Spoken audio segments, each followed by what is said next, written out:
Welcome back to the sweatshop. In today's video, we're going to be working on this 2003 Toyota Corolla. What we're doing today on the Toyota is we are replacing our transmission fluid. This, of course, is a service that should be done periodically, and I'm not exactly sure what the service interval is. I'll try to look it up later, and if I do find something, I'll post it in the video. Now, that being said, my rule of thumb for most transmission fluids is if you like your car and you want it to last, I would recommend doing it no more than 3 years or 50,000 kilometers. Depending on the car, that can be a bit excessive, and it can also be a bit short on the timeline as well. So of course, the best place to consult is generally the owner's manual, but depending on when your car was made, some owner's manuals like to make you think that your car doesn't need any service at all for quite a long time, which is very bad, especially if you've bought your car as an investment. That being said, one rule of thumb is always to remember that oil is way cheaper than a transmission or engine or whatever component that thing is cooling, cleaning, and keeping safe from self-destruction. Now, this job here on the Corolla is definitely not a hard one. It is definitely something you guys can tackle in the driveway. Of course, if you are going to do so, there are a few things you're going to need, like a drain pan, hopefully a wide one, just because for some reason, oil likes to get everywhere except the drain pan, which is a bit of a pain. Besides that, you're also going to need a jack and jack stands, and preferably you'd like to jack the car up and get it level so you get as much fluid out as possible. Now, if it's not something that you can do and you've only got 2 jack stands, not a problem, not the end of the world. Now, if you don't have any jack stands, well, don't do the job because the car will probably end up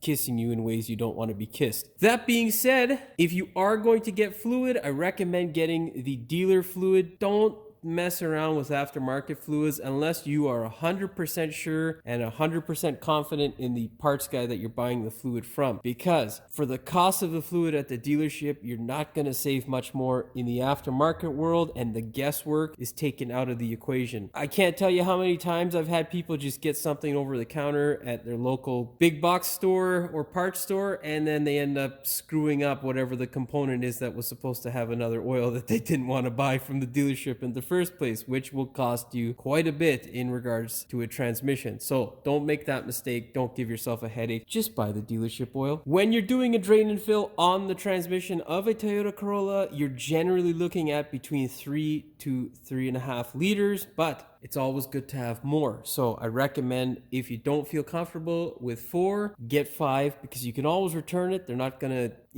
give you a headache returning 1 bottle of oil. But if you run out of oil and it is late at night, well, you ain't gonna be happy. And neither is anybody else who's depending on that car. So don't make that mistake either. In terms of tools, you'll need a torque wrench, of course. You'll need a funnel with a longer neck so you can stick it into that wonderful transmission tube that they shouldn't have done away with in their newer cars. That's a story for another day. Make sure it has a thin opening so that it can fit into the tube. You'll also need a 14 mil and a ratchet. Now, of course, you're going to ask, what the hell is a Pennzoil oil can doing on my bench? Well, I'll show you that in just a minute. Of course, before we get started with today's video, do me a big favor. Hit that subscribe button as well as the notification bell so you never miss any of my new videos. Now, let's clear some of this crap out of the way. That being said, we're going to go ahead now, open up the hood. I'll show you what the fluid should not look like, and then I'll give you a bit of an explanation as to why that guy there is on the bench. Oh yeah, before I forget the lonely can off in the corner there, brake clean is another good thing that you should have, just because it gets rid of oil, and that makes us happy because oil is a pain. Let's get started. What we're looking at here is our transmission dipstick. Luckily, they give us a transmission dipstick, which makes us very happy because a lot of the newer manufacturers have done away with this because, I don't know, they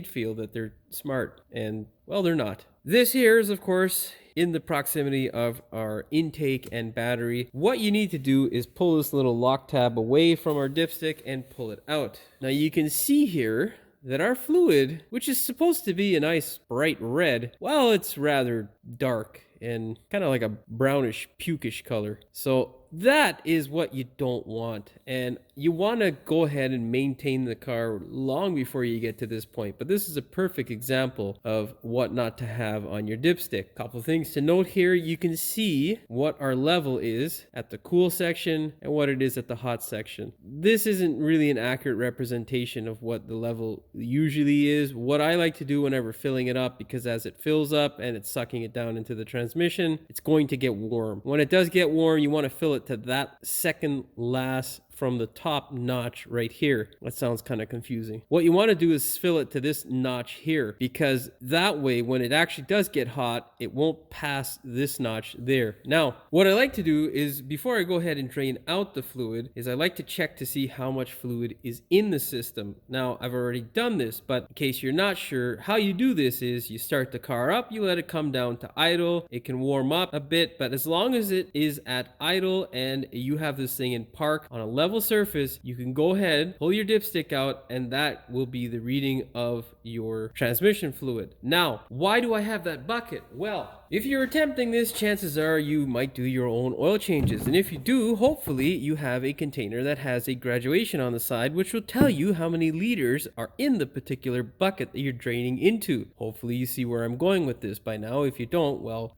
I don't know what to say. Anyhow, what you're going to do is you're going to use this funnel here and this bucket here to drain into instead of your drain pan. The reason why this is a great idea and something that I do religiously whenever doing transmissions is because it takes the guesswork out of filling up your transmission. That way you're not sitting there thinking, well, did I drain out 2? Was it 3? I can't remember how many liters, because most cars carry a different number as to how many liters they take. And you know what? Because we do so many and it's rather a pain in the ass to memorize everything as you get older, take the guesswork out of stuff by just doing these simple little steps. Now, what we need to do is put this thing up in the air. Of course, don't forget those jack stands if you're doing it in the driveway. And if you're doing it on a hoist, lucky you. I'll be back. What we're looking at here is, of course, our drain plug on our transmission pan, which is a really, really nice feature. Unfortunately, it's not something that is widespread for many manufacturers, especially on the American side, which drives me absolutely insane, especially if you are buying your vehicle as a long-term investment or something that you plan on getting a few years out of past its lease date or, finance date. Those sorts of things really get on my nerves. It's just stupid. I don't understand it. Anyhow, what you'll need to get rid of this guy here is a 14 mil. Go ahead and just crack it loose. It is also a good idea to purchase the copper washer from your dealership. Now, what you want to do is grab this bucket here and this wonderful funnel and put them together. You're going to connect them at this junction here. You're going to then place it underneath the drain plug and allow this guy to drain in to the pan. Wow, that shit's disgusting. Look at that. Yeah, none of that shit is red there. It's just bleh. Now, keep in mind, the longer you let it drain, the more fluid you're going to need. And because this thing is so disgustingly dirty, we're going to let it drain for quite a while. I'm probably going to leave this thing up in the air just like this for about a half an hour. You can also drop your pan and clean it out and whatnot, but this, in our case, isn't the best of decisions. The reason being is because we currently have a code for a solenoid that's malfunctioning in the transmission. So there are a few things that you should know about transmissions. When you do a drain and fill, it is not a fix-all, especially if you have a code. When you do a drain and fill and it makes your transmission worse, well, your transmission was about to take a shit. If it gets better, well, then I suggest running it so that you can get some more of that dirty fluid out, because transmission fluid has a lot of detergent in it, which will clean up the transmission. And of course, you can then go ahead and do this again. Because this is a Toyota, I'm pretty sure it's going to be okay once we go ahead and fill this thing up with some nice new fluid. Of course, it's not always a guarantee. Now, it is very, very important that you don't do this as sort of a fix-all to what your potential problems may be with your transmission. No, this won't fix it all. It will make it better if the transmission's still good, but if the transmission's on its way out, it's going to make it worse, most likely. Now, you can see it draining off there in my bucket. I currently have just about 3 liters. We're not quite there, so we're gonna let this guy drain off some more, and then I'll see you back.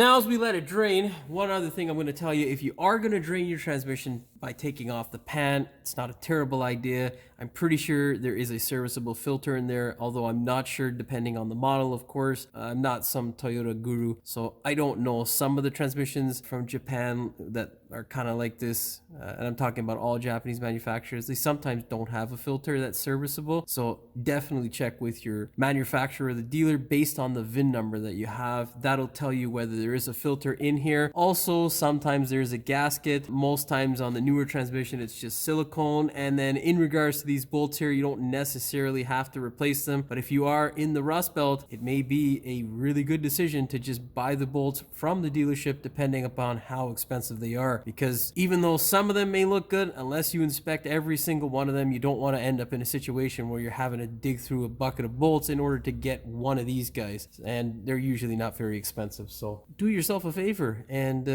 give yourself one less headache by getting those bolts. Well, it's been about 20 plus minutes now, and as you can see, we've got up right to the 3-liter mark, just a little bit above. This here is the purpose of having one of these jugs laying around. Now we can dump 2.75 liters of fluid in and see where we stand. Now the reason why I say to dump in a little bit less is you got to remember something. Fluid will over time get a lot of moisture, gathers that moisture, and that of course will add to the reading that you see on the dipstick. So it's always best to start off with a little bit less and then add as needed. Don't be a crazy person and just go dumping 3 liters, because if you do, well, it's very hard to get excess fluid out of the transmission. And if you put way too much fluid into any transmission, it's going to blow up. So yeah, don't make that mistake. Go ahead and grab your brand new washer and drain plug and thread it into place. Oh, damn it.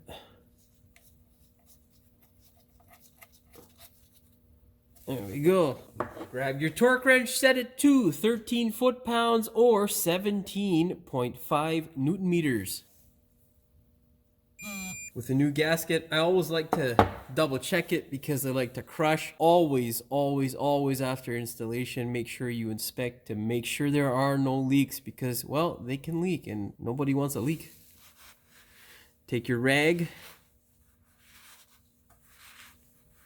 and just clean off the excess. Now, grab that lonely can of brake clean and just give it a spurt. Move away your bucket so you don't get a false reading and think it's 3.1 liters. Now give it a wipe. Now you can see there, it's kind of ashy looking and we want it to stay that way. That way we know there's no leaks. I know what you're thinking. Is it really this easy? Yeah, it's really not hard. This transmission and design is actually fairly good design by Toyota. So, you know, yeah, buy good cars that are easy to maintain and you'll be happy. Your mechanic will be happy if they're honest. And yeah, everybody will be happy. Don't buy those overly complicated piles of junk because it just costs you money and then we don't like working on them because, well, the older you get, the less you want to learn. And yeah, well, it depends on the day. You know, I want to learn like 5 days out of the month on the job sort of thing, you know. Well, it depends. I don't know. It really depends how I feel. I don't know. This is not about how I feel though. So let's move on to the next segment in this video. Now let's take our wonderful funnel and funnel it into the transmission tube. Make sure you stick it in there nicely. Make sure it's nice and clean as well. This thing's disgusting. I'm gonna go brake clean this shit. I'll be back. Okay. Make sure you blow it out. If you do brake clean it, you don't want any of that stuff going into your transmission. Grab your 3 bottles of ATF and peel them nice caps off. Remember, liters are different than quarts, and up here we deal in, well, part-time metric systems, so liters for this sort of stuff. PSI for tires, yeah, we're weird. Canada!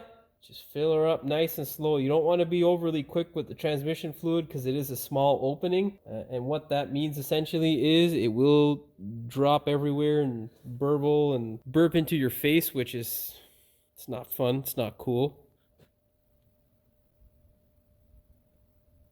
So let that guy drain off for a little bit because remember, 3 liters is 3 liters. The complete contents of this guy here is 3 liters. So you don't want to shortchange yourself. Sometimes you can leave up to like 10 mil, sometimes even like 50 mil of fluid, which is quite a bit over a few bottles. And yeah, just don't shortchange yourself. Just give it some time. Let gravity do its work. The gravitational pull will suck the fluid from the top of the bottle to the neck and spit it into the funnel, and it will make its way into the transmission, is what we want to happen.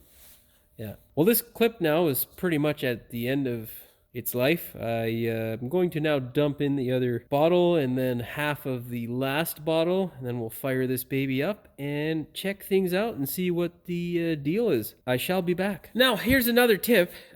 If you are easily confused, it is a wise idea to select a particular area to put your empties and make sure you know how many empties you put in. This is not something that's overly confusing because it's only 3 cans or 4 cans. When you have some of these honking big transmissions that take quite a bit of fluid, say like a CVT, well, you're going to feel like dementia or Alzheimer's is coming to you because you can easily get confused. These stupid things, some of these newer transmissions take like 9 to 12 liters of fluid, which can be a real pain in the ass to keep track of, especially when you're tired. So yeah, if you're easily confused, keep the empties around, That way you know what's going on. There's a Newfie joke, a good Newfie joke that I can't tell right now. Well, I don't think Newfies are soft like that. They don't get offended. But there's an old joke that goes around us here in Ontario. I'm pretty sure it's throughout Canada. But why did the Newfie keep his empties in the fridge? Well, I'll tell you. It's for his friends who don't drink. Yeah. It was funnier in my head when I heard it back in my head. But as I tell it to you guys, and currently being by myself in the shop, feels like a bad idea. Anyhow, let's move along. We have currently dumped 2.8 liters of transmission fluid into this thing. What our next step is to remove our empties so that they don't somehow fall into the engine bay when we start this thing up.